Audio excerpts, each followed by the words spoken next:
Hi everyone, this is Vinod here and welcome to my channel.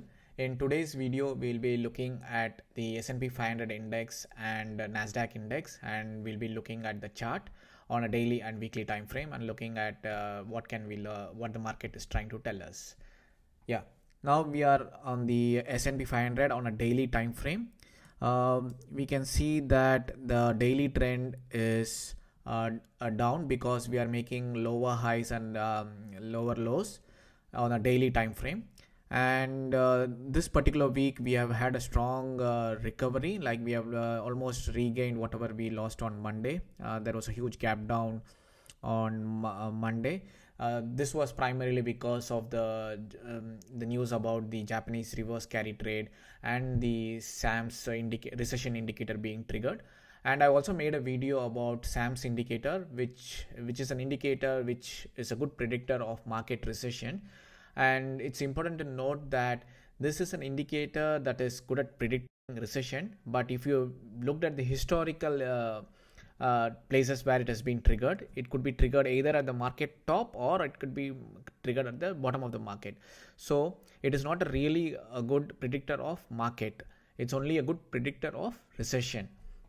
So now let's come back to the technical analysis. So we'll be looking at Friday's close to see whether how the few about the next week's direction, because this particular week we have been showing strong strength in recovering whatever we have lost on Monday. So this is on a daily time frame. So this is on a daily time frame, and now let's look at it on a weekly time frame. Yeah, on the weekly time frame as well, the market is showing strength, but we'll need to watch out for the Friday's close and see how we close this particular week. So this has been a short pullback, and let's see how much it has been. Almost close to 10% from the top till the low that it has been made. So now we need to look out. What we need to be watching out for is how we close on Friday. So this is for S&P 500 index. Now let's look at the NASDAQ 100 index. Let's first look at it on the daily time frame.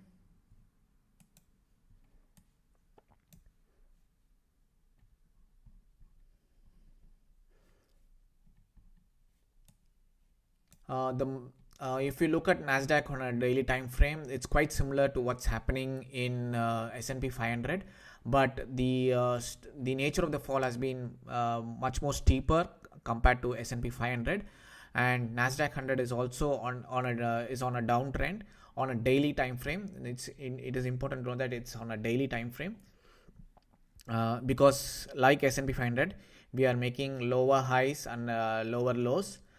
Which means that the trend is in the downward direction. But like the S&P 500, we have also this particular week we have been showing strength, and we have regained most of the losses that we had on Monday.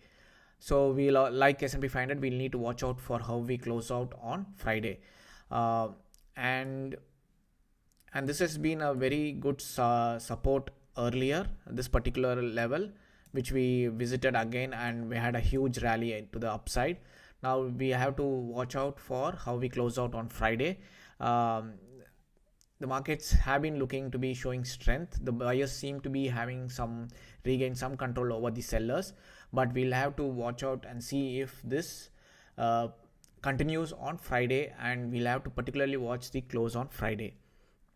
The story is pretty much the same on a weekly time frame as well. This particular week, as we can see, it's a green candle. We have recovered very well, and we need to watch out for how we close on Friday. Whether we are able to close strongly on Friday is what that will matter. Yeah, so we have done a technical analysis of S&P 500 on a daily and weekly time frame, and on the NASDAQ 100 index on the daily and weekly time frame. Hope you found some value in this video. Follow me for more technical analysis and more insights on market trading and investing. Thank you.